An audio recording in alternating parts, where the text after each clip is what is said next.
Welcome to the Dawson Files, a collection of haunting cases where justice and truth rarely walk the same path. Each story stands alone, yet every investigation reveals another piece of Detective Jack Dawson's world. In these pages, you'll find love, betrayal, guilt, and redemption, the thin line between right and wrong, light and shadow. Enter the case file, and remember, every truth has its price. Everything will be fine. A crime buried in silence. A truth whispered across continents. This story was not born from a book, but from a voice. A calm, steady voice that echoed through the lecture hall of the ISA, Youth Security Academy, during a seminar on rural criminal investigations. That morning, Lieutenant Abdesalam Ben Daoud, a seasoned investigator from Morocco, had come to speak about the loneliness of small police units facing great human tragedies. He hadn't planned to share this particular case, but when a young officer named Dawson asked him, "Lieutenant, what's the one investigation that never left you?" The entire room fell silent. The lieutenant paused for a long moment, his eyes fixed on the ceiling, then finally replied in a low voice, "It all began in a quiet village, a place where nothing ever happened." From that single sentence, the story began to unfold. The audience, at first merely attentive, soon became spellbound, because what he told them was not just a crime. It was a confession, a story of guilt, brotherhood, and silence. When the seminar ended, Dawson wrote everything down. This book is the faithful reconstruction of those notes, drawn from his recordings and the memories of those who were there that day. The village slept in the arms of the mountains, like an old child forgotten by time. Its lanes were narrow and winding, its mud houses pressed together like secrets. In the morning, the sun climbed the rooftops slowly, waking the roosters and calling the women to light the fire for bread. In the evening, silence covered everything like a heavy blanket of dust and longing. People here knew each other the way you know the lines of your own hand. Every step in the road told a story, and every house held faces that hadn't changed in decades. Even strangers, if they passed through, they didn't pass twice. The only cafe in the square was the village's beating heart. Men gathered there at noon after Friday prayer, talking about rain, the olive harvest, and prices at the weekly market. Then each returned to his routine. Boredom was part of the village air. No one waited for anything. No one expected anything. Until that day, on an early morning in the cold winter, the shepherd Hassan Boukaba noticed that the door of an old house on the outskirts had been opened. That house, shot since the landowner Yassin had died years ago, was draped in cobwebs and dust. No one dared approach it after Hassan Yassin left for the city and sold it. But that morning, a strange man was sweeping the yard. He was lean, broad-shouldered, wearing a grey hat that hid half his face. His movements were slow and deliberate, like rituals. He didn't look at anyone, not even when the shepherd stopped and greeted him. "Peace be upon you, sir. Are you the one who bought the house?"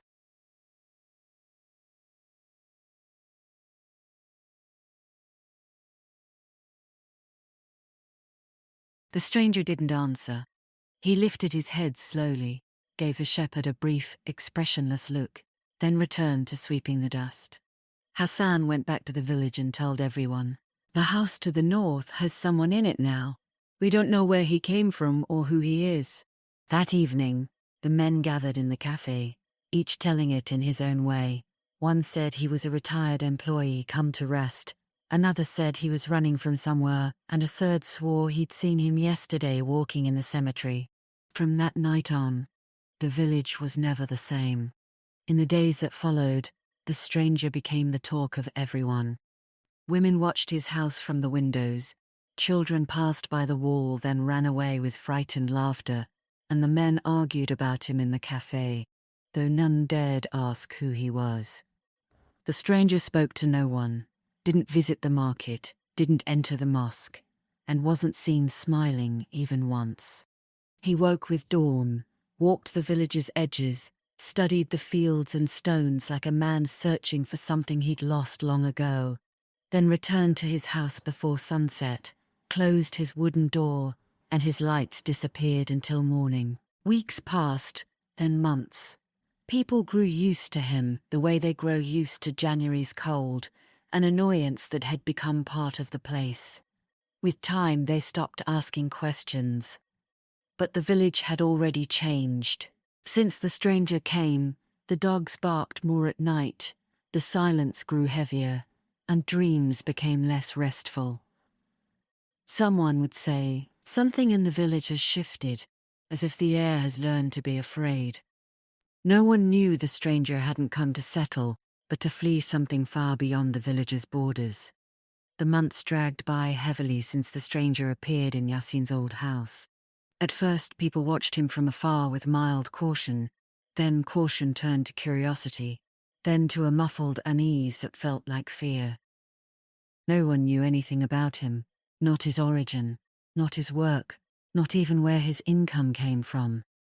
No one saw him go to market, no one heard him ask anyone for anything, and yet he lived comfortably, ate well, dressed clean, and every morning seemed healthier and stronger than before.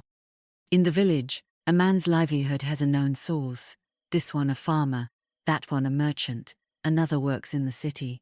But this man, he had no land, no trade, no relatives visiting or sending money. Whispers grew in the cafe. How does he live? Is someone giving him money? Maybe there's treasure buried under that house? Each answer sprouted 1,000 new questions. One morning, Farmer Labi saw him carry a massive stone on his shoulder, moving it from the square to his yard. Later, Labi told the others, "By God, I've never seen a man handle that weight. He's stronger than he looks." People laughed at first, but when they themselves saw him drag a tree trunk alone at dusk, laughter turned into a strange quiet. They whispered, "He has unnatural strength. Maybe he was military, or maybe something else." Then one day, the village woke to an unfamiliar sight. The old house had become a small pen with dozens of sheep. Someone claimed he saw the flock arrive at night, but no one knew from where. He hadn't bought them at the local market, and he hadn't asked anyone to help transport them. Maybe friends from outside gave them to him. Outside? Outside where? Suspicions sprouted like weeds after rain. Strangest of all, despite all the whispers, the man didn't care. He walked calmly, confidently, unafraid of eyes or talk. When a neighbor complained that the sheep had entered his field, the stranger only looked at him coolly and said, "Sheep don't know land, the same way you don't know the limits of silence." The man froze, then withdrew without a word. From that day on, no one dared confront him directly. At night, odd sounds were sometimes heard from his house, light thuds, tapping on metal, or the creak of a door opening and closing for no reason. But when anyone peered from a window, they saw only steady darkness and a shut pane. The village split into two opinions. Some saw him as a pious man withdrawn from the world, others as a devil fleeing. In the end, I saw 3 of them painted for a love of death, and one which was the final time for their blood. At the water trough, the women murmured, "He doesn't look poor. Maybe it's sorcery. Maybe there's gold buried under the house." But in everyone's heart lay one unspoken thought. This man is hiding a secret, and one day it will explode. On a cold winter evening, the stranger stood before his house, staring out at the village. Lights were scattered dimly across the square, children playing near the mosque, but in his eyes there was only a heavy sadness that felt like waiting, as if he knew fate was on its way to him. That morning was unlike any morning the village had known. Grey clouds pressed low, and the silence was heavier than usual, as if the earth itself were waiting for something to happen. Farmer Hassan Borkaba set out for the fields as usual, staff in hand, whistling to his sheep, which trotted ahead. But near the bend by the stranger's house, he stopped dead. There, at the edge of the field, a man's body lay face down, clothes smeared with dirt and blood, the skull shattered, as if struck by something heavy. Hassan stumbled back 2 steps, eyes widening, then shouted at the top of his lungs, "People! People! There's a dead man here!" Within minutes, the villagers gathered around the body, grim faces, women whispering, children climbing walls to see from afar. What froze everyone in place was what came next. The dead man was the stranger. The gendarmes arrived an hour later, roped off the scene with yellow tape, and began taking photos and collecting samples. The blow to the head was clean and fatal, with no sign of resistance or struggle. The municipal doctor who examined the body said, "Death occurred before dawn. The weapon was something heavy and metal, likely a hammer or an iron bar." The officers exchanged looks. In the village, no one owned a hammer that size except the mason or the blacksmith, but both had been at the weekly market the day before. The morning after the crime, the village was sunk in a heavy silence. Even the roosters that usually crowed at dawn seemed afraid to break the stillness. A royal gendarmerie car stopped in front of the old house where the stranger had lived. Captain Abdesalam stepped out with his men, looked at the rusty iron door locked with an old latch, and said quietly, "This is where the truth begins, or at least what's left of it."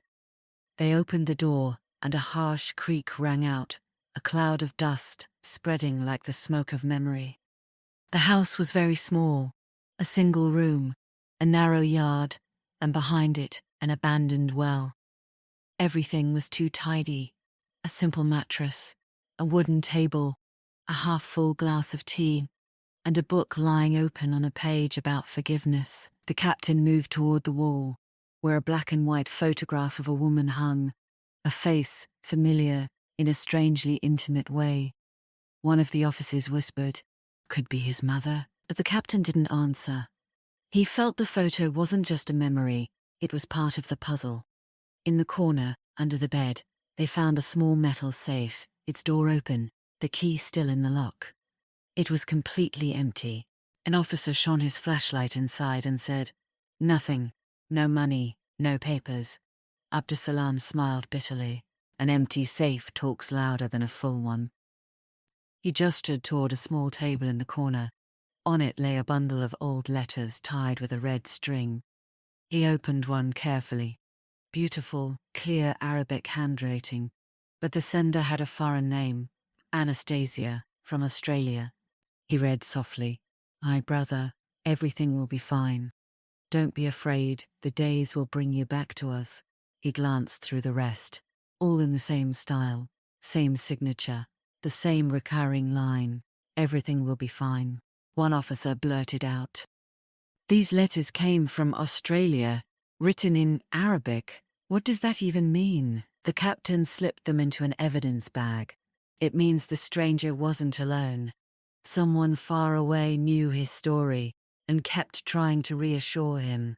After a thorough search, they found no identification, no official documents, nothing to speak of his past or present. Standing in the middle of the room, Abdusalam said in a voice like thinking out loud, "A man lives here for 3 years, no papers, no family, no friends, and yet receives letters from the other side of the world. That's not coincidence." He moved to the window, looked out into the yard, and murmured, "Don't follow that. This house doesn't speak, but the one who lived here left his voice in the walls." That evening, the captain returned to the post carrying the empty safe and the strange letters. He sat at his desk for a long time, staring at "Everything will be fine," then wrote in his preliminary report, "The victim likely has ties to a network or family aboard. Letters from Australia suggest an emotional or familial link. Summon the original owner of the house to verify the sale." He looked up and told his assistant, "Bring me the man who sold this house to the stranger." Sometimes a house doesn't need to speak. It's enough to listen to its silence.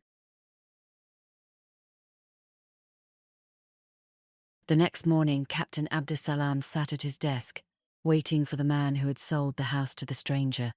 Youssef Ben Daoud, mid-40s, neatly dressed, eyes that moved lightly as if hiding something. Youssef entered carrying a small leather bag, greeted the captain politely, but couldn't hide his unease. "Captain, please, sit." "Youssef, do you know the man who bought the house from you?" Youssef drew a deep breath, then said hesitantly, "I didn't want to say this, but after what happened, I need to be clear." The first admission, he paused, then continued. The man who bought it wasn't a stranger to me.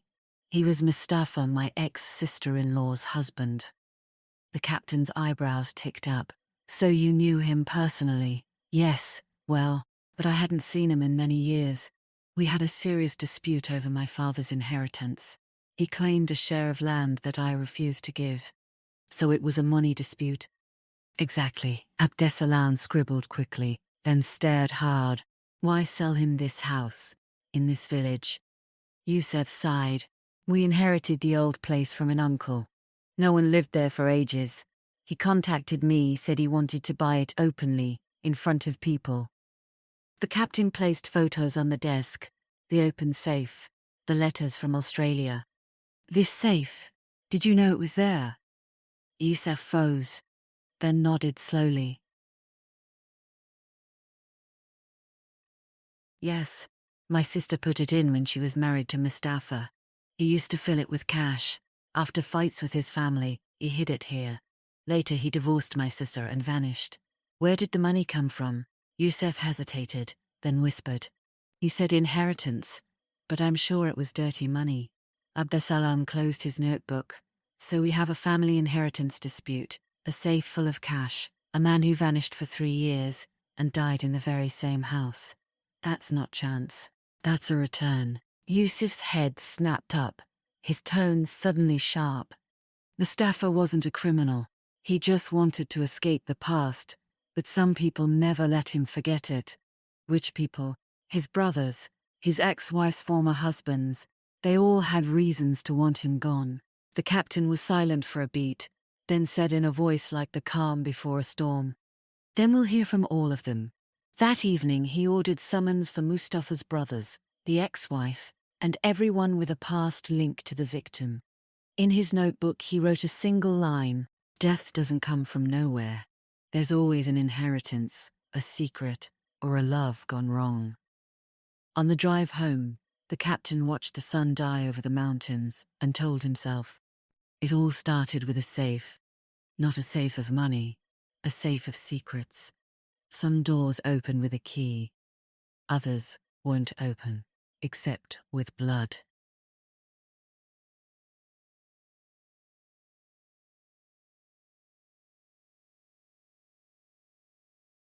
Evening weighed heavy on the station.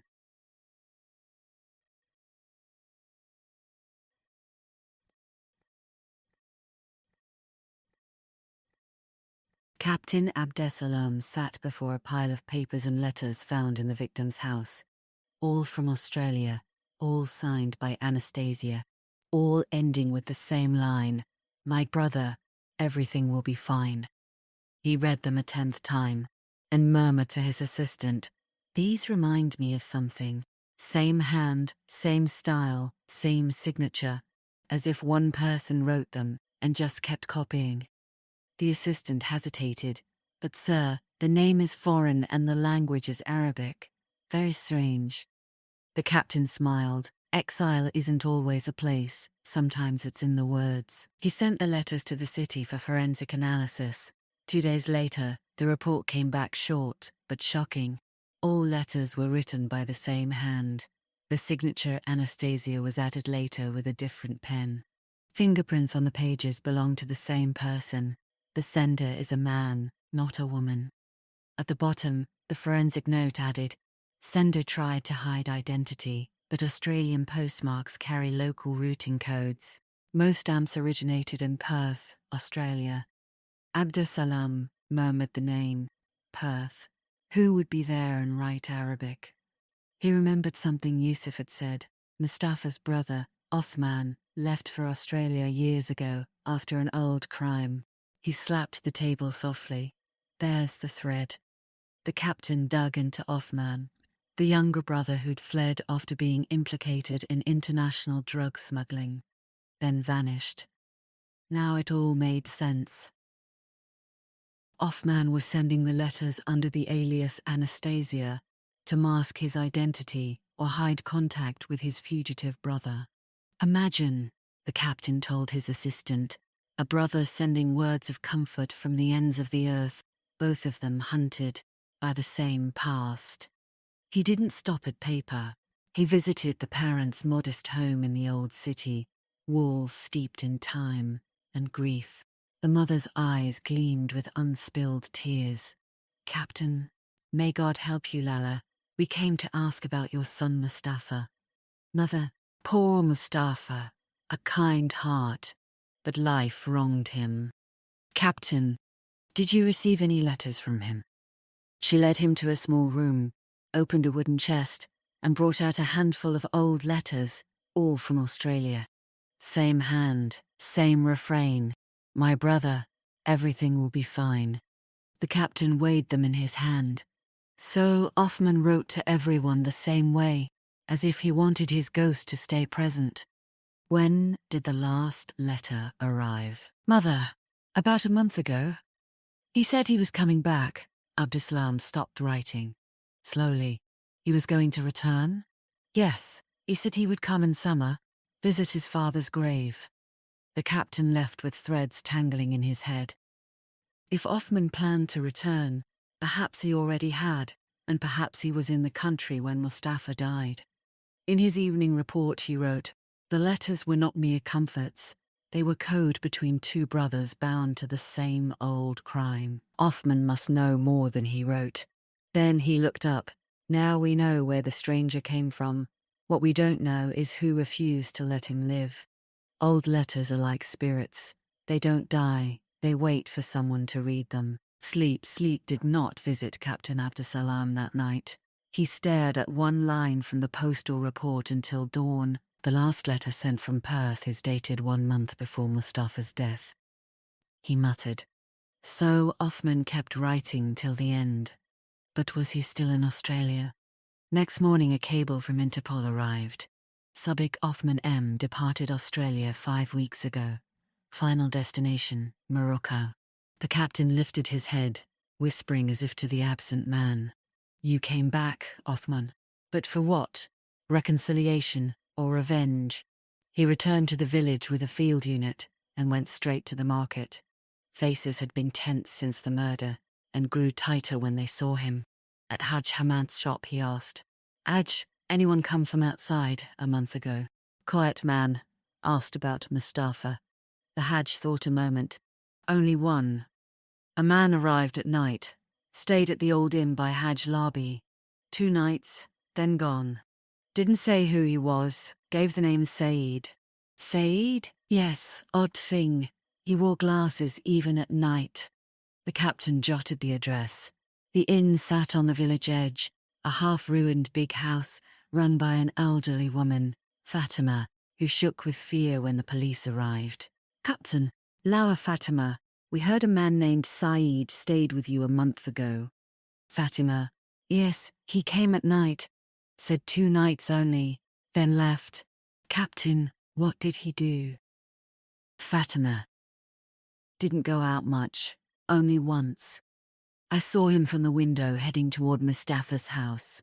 The captain froze, then stepped closer. "You're sure? Mustafa's house?" "Yes, I know the road well. He came back upset and forgot something in the room." "What did he forget?" "A small paper with words I couldn't understand. I hid it in my chest." She produced a carefully folded slip. Inside, a single line. "I shouldn't have come back, but I couldn't let him live as if nothing had happened."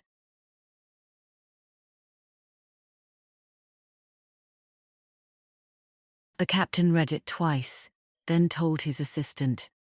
"A brother wrote this, not a stranger." He sent the note for forensic analysis.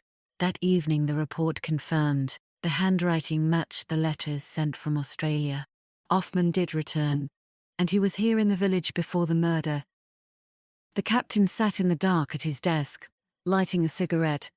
Some brothers come back to apologize. Some come back to finish what they began. Still, something wouldn't settle. If Othman were the killer, why didn't he flee immediately? Why leave a note? That night he wrote in his personal notebook, "Othman returned to the village, but I don't believe he is the killer. There is a third person who knows the whole story, watching from afar. When the absent returns from the shadows, he doesn't bring truth, he brings questions." On quiet village nights, when the world slept and the sounds faded, Captain Abdusalam sat in his office, studying the slip found at the inn, as if it were a key to a door no one had dared open. "Whoever wrote, 'I couldn't let him live as if nothing happened,'" he whispered, "is speaking about an old sin. To understand the present, we have to go back. Back to the beginning, the coastal city.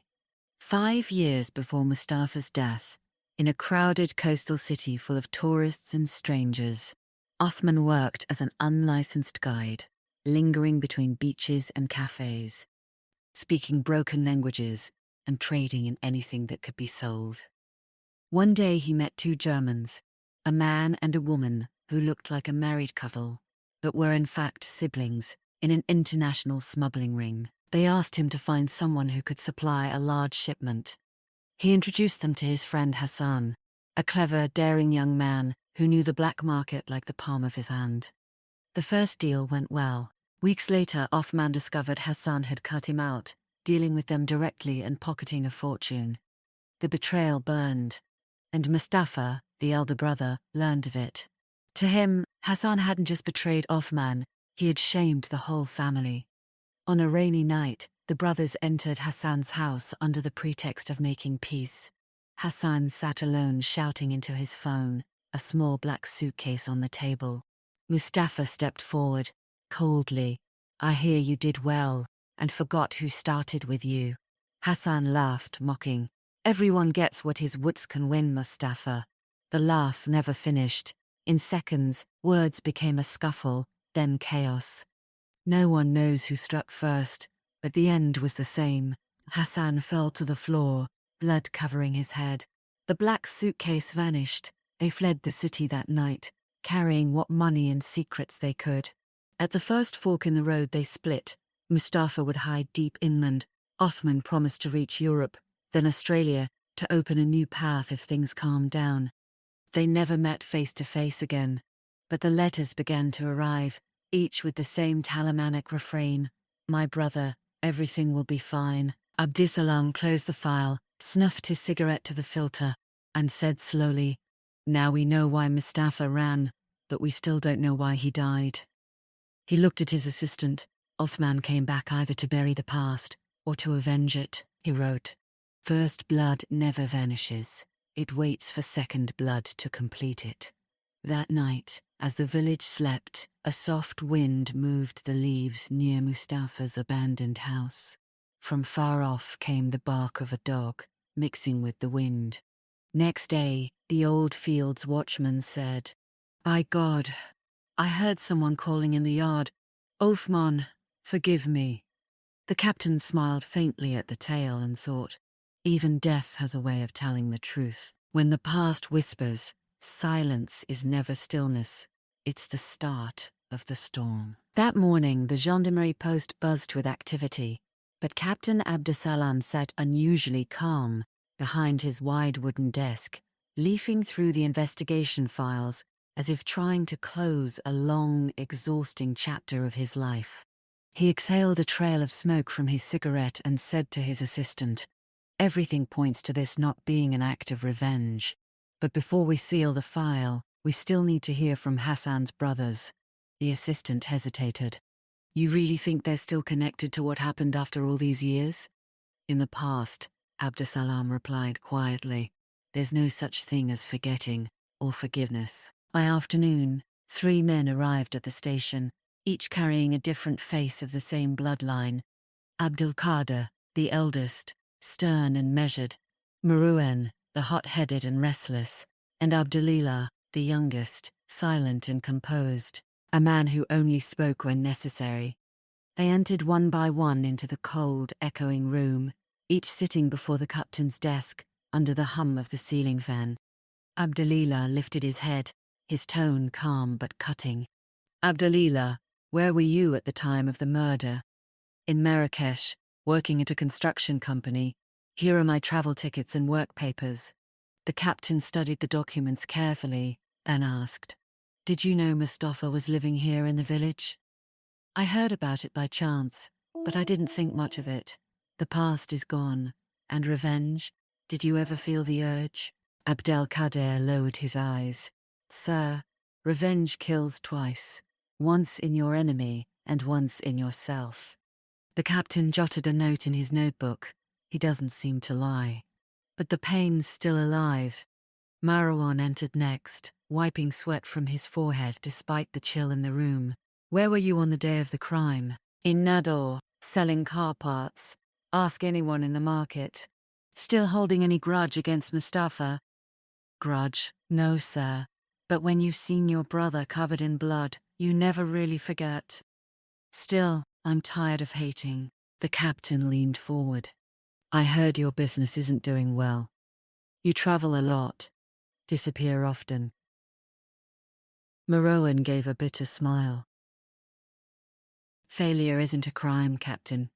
Maybe it's just the world punishing us for old sins. The captain wrote again. His anger's a shield, not guilt. Abdulila entered quietly, sat without waiting for permission, and rested his hands on his knees with an unsettling calm. Abdulila, have you been in this village recently? No, not for over 3 years. And you only heard about Mustafa's death from the news.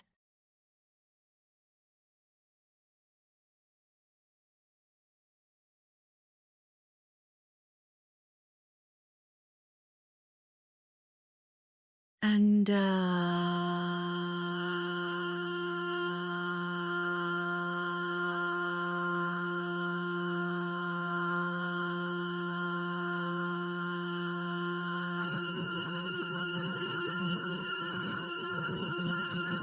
Exactly.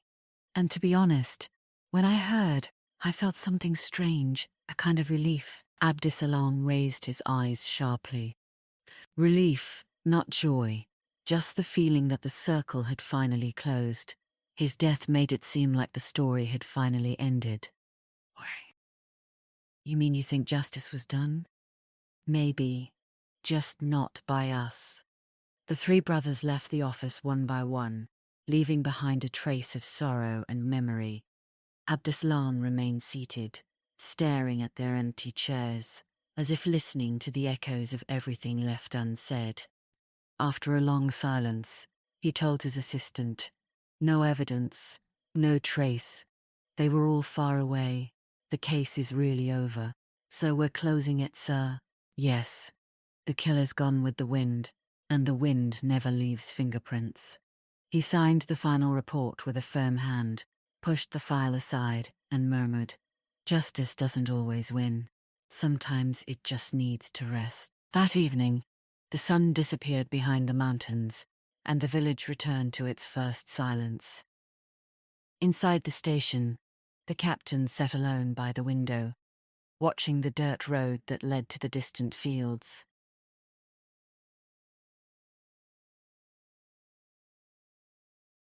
He lit his last cigarette and whispered, "Maybe there wasn't just one killer. Maybe the crime itself was part of destiny." He turned off the lights, left the room with slow, heavy steps, and believed the story was over. But he didn't know that tomorrow would bring a stranger, a man returned from travel, carrying a single sentence that would shatter everything he'd written. "I saw the stranger with Selma." And perhaps, in that moment, Abdesalam would remember the warning he'd once given his trainees. The most dangerous moment in an investigation is when the detective believes it's finished. Weeks before the murder, the sun was setting slowly behind the horizon of Sydney, as Othman sat on the edge of the shore, watching the endless waves, as though waiting for them to bring him a message from the past. 3 years had passed since that dark night, the night when Hassan fell dead in a house drowned in blood. Since then, Othman had heard nothing from his brother Mustafa. They had parted on a mountain road, each walking into the unknown, promising one another only this, to stay alive. But promises rarely survive exile. That night, Othman wrote his first letter since his escape. He sat in the narrow room he rented in the immigrant quarter, took a trembling pen in his hand, and began to write. "My brother, months have passed and I haven't heard from you. I don't know if you're alive or buried beneath the ground. All I want you to know is that I haven't slept since that night. I left the country, but guilt never left me. If you're still alive, forgive me. Your brother, Othman. He didn't dare write his address, not even his real name. He was now someone else, living under a forged passport, a name that meant nothing to him. He sent the letter to an old address in Casablanca, but it came back weeks later, stamped in red. Address not found. So he turned to someone from his past, Abdelatif, an old friend who traded in used phones and smuggled goods. A man who knew how to reach people without ever being asked why. Through a Moroccan migrant returning home, Othman sent him a coded message containing just a few words. Looking for Mustafa Ben Daoud, last seen in the south. I just want to know if he's alive. 2 months later, a small folded paper arrived, written in shaky handwriting. Your brother is alive. He lives in a small village near Sidi Slimane, in an old house by the road. He speaks to no one. It's as if he's waiting for something that never comes.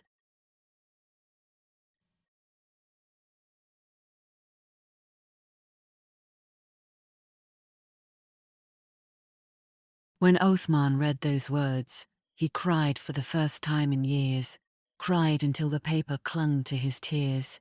From that day on, he began sending letters to the address he'd been given, one every month, always ending with the same line, "My brother, everything will be fine." But no answer ever came. He never knew if the letters reached him, or if Mustafa was too afraid to reply, or if fate itself had chosen to cut the last thread between them. And each time he wrote that final sentence, he felt it was no longer a promise, but a desperate attempt to believe the beautiful lie that forgiveness was still possible. On a cloudy winter morning in Sydney, Othman stood at the harbour, watching a ship flying the Moroccan flag. He reached into his pocket and pulled out the last letter he had written but never sent. He read it aloud, his voice trembling, then said, "If the letters can't reach him, then I will." He bought a ticket and began the long journey home, to a country he no longer recognized, searching for a brother who might already be gone, and for forgiveness no one was willing to give. Some letters never get lost, they simply wait for the right moment to be opened, even if it comes too late. Back in present, morning was so still, it felt as if the village were holding its breath. Captain Abdusalam sat at his desk, staring at the closed case file before him, with a strange emptiness inside. He'd finished the investigation, written his reports, but something in his heart refused to believe this was truly the end.